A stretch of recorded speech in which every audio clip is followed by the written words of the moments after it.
আজকে আমি কর্মসংস্থানের যে কর্ম বিনিয়োগ, সেই কর্ম বিনিয়োগের যে ভ্যাকেন্সি, সেই ভ্যাকেন্সিগুলো তোমাদেরকে আমি একে একে বলে দেব কি কি ভ্যাকেন্সি বেরিয়েছে এই মুহূর্তে। এটা রিজার্ভ ব্যাংক 572 জন অফিস অ্যাসিস্ট্যান্ট নিয়োগ করা হবে। এটা কলকাতা সহ আরও বিভিন্ন জায়গায় এই যে রিজার্ভ ব্যাংকের অফিস অ্যাসিস্ট্যান্ট না হবে, এর মূলত ফেব্রুয়ারির দিকে অনলাইন টেস্টের পরীক্ষা করানো হবে। তো প্রথমে আমি যে বিষয়টি নিয়ে কথা বলছি সেটি হচ্ছে রিজার্ভ ব্যাংক 572 জন অ্যাসিস্ট্যান্ট। এখানটাতে একটু তোমরা লক্ষ্য করে দেখে নাও যে লোক নিচ্ছে মাধ্যমিক পাস, ছেলেমেয়েরা আবেদন করতে পারবে। বয়স হতে হবে 1/1/2026 হিসাবে 18 থেকে 25 বছরের মধ্যে, অর্থাৎ জন্ম তারিখ হতে হবে 1/1/2001 থেকে 1/1/2008 মধ্যে। তফসিলি 5 বছর, ওবিসিরা 3 বছর, প্রতিবন্ধীরা 10 বছর হলে 15 বছর ওবিসি ও বিধবা ও বিবাহিত মহিলারা পূর্ণ বিবাহ না করে থাকলে 10 বছর বয়সে ছাড় পাবেন। যে রাজ্যে শূন্য পদের জন্য দরখাস্ত করবেন সেই রাজ্যের স্থানীয় ভাষা লিখতে, পড়তে ও বলতে পারা দরকার। মূল মাইনে এখানে দেওয়া রয়েছে 24,250 টাকা থেকে 53,550 টাকা। কোন কোন কোন অফিসে কয়টি শূন্য পদ? কলকাতায় 90টি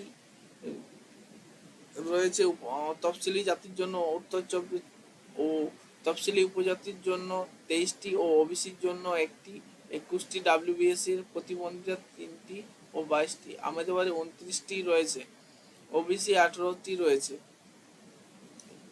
এই যে বিজ্ঞপ্তিটি বেরিয়েছে এটি কর্মসংস্থানের থেকে বেরিয়েছে, এটি সম্পূর্ণভাবে ভ্যালিড। এটা কোনো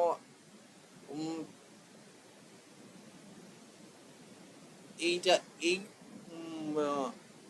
শাখায় যারা আবেদন করতে চাও অবশ্যই তাড়াতাড়ি আবেদনটি করে ফেলো, খুব কম সময় রয়েছে। তো তোমাদেরকে যে বিষয় নিয়ে বলতে চাই সেটি হলো রিজার্ভ ব্যাংক অফ ইন্ডিয়ার পক্ষ থেকে যে 572 জন অফিস অ্যাসিস্ট্যান্ট নিয়োগ করা হবে, সেই কীভাবে এর জন্য একটা তোমাদেরকে প্রথমেই চলে যেতে হবে www.rbi.gov.in। এখানে গেলে এই নোটিফিকেশনটা তোমরা সরাসরি দেখতে পেয়ে যাবে। আর এখান থেকে একটি মেল দেওয়া হয়েছে, মেলের মাধ্যমে তোমার যা ডকুমেন্টস আছে, কালার ফটো, সেই মেলটি তোমার নিজস্ব যে বেঙ্গল আরবিআই দপ্তর আছে সেখানে তোমাদেরকে কিন্তু এই মেলের মাধ্যমে আবেদনটি করতে হবে। আবেদন মূল্য রয়েছে এসটি এসসি ওবিসি হলে 50 টাকার মধ্যেই তোমরা আবেদন করতে পারবে। জেনারেলের মধ্যে 450 টাকা ইমেলের মাধ্যমে অনলাইন পেমেন্ট করতে হবে। অন্যদিকে আবার এখানে এখানে আরও একটি গুরুত্বপূর্ণ খবর রয়েছে, যেটি হচ্ছে কলকাতা, ঝাড়গ্রাম, জলপাইগুড়ি জেলার মধ্যে প্রাইমারি ইন্টারভিউ শুরু হয় 27 জানুয়ারি থেকে। এখানে একটি খুবই গুরুত্বপূর্ণ একটি আপডেট, অনেক দীর্ঘ অবসান ঘটিয়ে ফাইনালি 2014 প্যানেল রিক্রুটমেন্ট হতে চলেছে। তো আমার এই ভিডিওটি যদি তোমাদের ভালো লাগে, চ্যানেলটি অবশ্যই সাপোর্ট করো, বেশি বেশি করে শেয়ার করো, তাতে পরবর্তী ভিডিও আমি তাড়াতাড়ি তোমাদের জন্য নিয়ে আসবো। জব রিলেটেড বা যে কোনো ধরনের খবর তোমরা সবার আগে পেয়ে যাবে আমাদের এই চ্যানেল থেকে। তাই আমি তোমাদের কাছে অবশ্যই আশা রাখবো যে চ্যানেলটিকে অবশ্যই সাবস্ক্রাইব করো ও পাশে থাকা বেল আইকনটিতে প্রেস দিয়ে রাখো। যখনই নতুন নতুন ভিডিও আসবে সবার আগে তোমরা পেয়ে যাবে। ভালো থাকো, সুস্থ থাকো। জয় হিন্দ, জয় বাংলা।